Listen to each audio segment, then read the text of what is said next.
काव्या, जी हाँ, चलिए बात करते हैं कि आज के एपिसोड में क्या कुछ हुआ। और सबसे पहले ये बता देना कि आपने एपिसोड देखा या नहीं देखा। तो एपिसोड में वही चीज़ें आगे बढ़ाई जा रही हैं जो कि बसंत खेड़ी का मैटर है। और बसंत खेड़ी से पहले काव्या का जो पैर स्लिप हुआ वो इतना बड़ा हादसा बन चुका है एकेडमी के लिए और सभी के लिए कि काव्या बसंत खेड़ी नहीं जा सकती। और बसंत खेड़ी जाना बाकियों के लिए इतना इम्पोर्टेंट है या नहीं, लेकिन काव्या के लिए मोस्ट इम्पोर्टेंट है, क्योंकि भाई उसकी बहन का राज वहीं पे है। तो इसीलिए वो जाना चाहती है, वहाँ के लोगों से मिलना चाहती है, वो वहाँ की हॉस्पिटल में जाके पूरी जांच पड़ताल करना चाहती थी कि आखिर किनकी वजह से उसकी बहन के साथ ये सब कुछ हादसा हुआ। आखिर किसी ने तो कुछ किया होगा, तभी तो डॉक्टर्स के ऊपर ब्लेम आया था। और वो अपनी बहन को इंसाफ दिलाना चाहती है, तो यहाँ वो बिल्कुल भी गलत नहीं है। लेकिन उसको इतनी बुरी तरीके से रोका जा रहा है और उसको रोकने के लिए जो साजिशें हो रही हैं वो इस तरीके की हैं कि भाई उन साजिशों में उसे मेंटल करार दिया जा रहा है कि वो दिमागी रूप से सही नहीं है, ठीक नहीं है।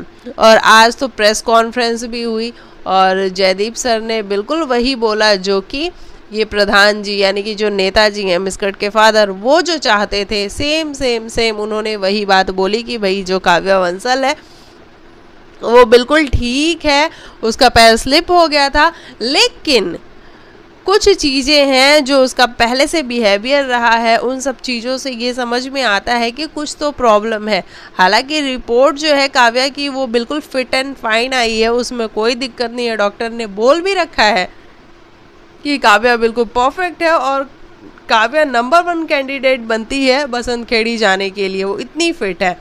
लेकिन फिर भी इन लोगों को यानी कि ये जो क्या नाम है यार इनके, मिस्कट के फादर यानी प्रधान जो है नेता, उनको तकलीफ इस बात की है कि भाई काव्या ने उनकी इज्जत नहीं की, क्योंकि वो कुछ गलत कर रहे थे। वहाँ काव्या ने जाके अपनी आवाज़ ऊंची की और वहीं से उनको तकलीफ होनी शुरू हो गई कि भाई एक लड़की जो कि नई नई IAS का एग्ज़ाम क्लियर की है, अभी एकेडमी में जा रही है, वो इतना बोल्ड तरीके से कैसे आके मुझसे बात कर सकती है। वो हर्ट हो गए, तो उनको अपना ईगो को सेटिस्फाई करने के लिए ये सारी चीज़ें करनी पड़ रही हैं। वहीं जो अनुज के फादर हैं यानी कि क्या नाम है यार, वो उसका कैरेक्टर दिखाया नहीं जा रहा ना काफ़ी दिनों से, तो नाम भी हम भूल चुके हैं। अनुज का क्या नाम है शो में, चलो जो भी नाम हो बता देना आप कमेंट करके, मैं भूल गई। उसके जो फादर हैं वो अपने ईगो को सेटिस्फाई करना चाहते हैं, क्योंकि उनका बेटा रुका हुआ है 5 सालों से। तो सभी को अपने अपने ईगो को सेटिस्फाई करना है और उस सेटिस्फैक्शन के चक्कर में उस लड़की की मानसिक स्थिति पे ये लोग सवाल उठाने पे खड़े हो गए। और लेकिन उसने भी ठाना है कि भाई रुकने वाली तो मैं हूँ नहीं। जब वो बारिश में दीवार खड़ी कर रही थी तो उस टाइम मुझे ऐसा लग रहा था कि काव्या बारिश बंद हो जाने दो, जो सीमेंट लगा रही हूँ सारा सीमेंट नीचे जा रहा है। यार ये बड़ा फनी था। उस टाइम मुझे हंसी इस बात पे आ रही थी कि क्यों ऐसा दिखा रहा है, मतलब आपको दिखाना है कि वो बारिश में भी काम कर रही है, वो ठीक है, लेकिन ये भी तो दिखाओ ना कि बारिश में अगर सीमेंट लगाएंगे तो सारा सीमेंट बह जाएगा, दीवार नहीं बराबर खड़ी हो पाएगी। ये चीज़ थोड़ा सा मुझे लगता है मेकर्स को देखना चाहिए था। अब मुझे पता है कि आप दिखाना क्या चाहते थे, मतलब ये तो हम लॉजिक निकाल रहे हैं उसके पीछे का। मेकर्स का इंटेंशन ये था दिखाने का कि एक लड़की है जो इतनी डेडिकेटेड है कि बारिश होने पे भी वो दीवार खड़ी कर रही है, उसके अंदर इतना डेडिकेशन है। लेकिन हमने जो देखा हमने कहीं और से देखा, तो नज़रिया भी तो होता है ना, तो बस मैं उसी नज़रिए की बात कर रही हूँ। तो चलो काव्या ने दीवार खड़ी की और उसने इसलिए नहीं की कि उसको दीवार खड़ी करनी थी बारिश में, उसने इसलिए की क्योंकि उसके अंदर है वो जज्बा, वो करना चाहती है, वो बहुत कुछ बदलना चाहती है, समाज को बहुत कुछ नया देना चाहती है। जिन तकलीफ़ों से वो गुजरी है उन तकलीफ़ों को दूसरों के लिए कम करना चाहती है, तो है उसके अंदर। वही मिस्कट है, वो परेशान हो रहा है कि मैं क्या करूं जिससे काव्या बसंत खेड़ी जा पाए, लेकिन वो ऐसा कुछ कर नहीं पा रहा है, वो अपने फादर के हाथों मजबूर है।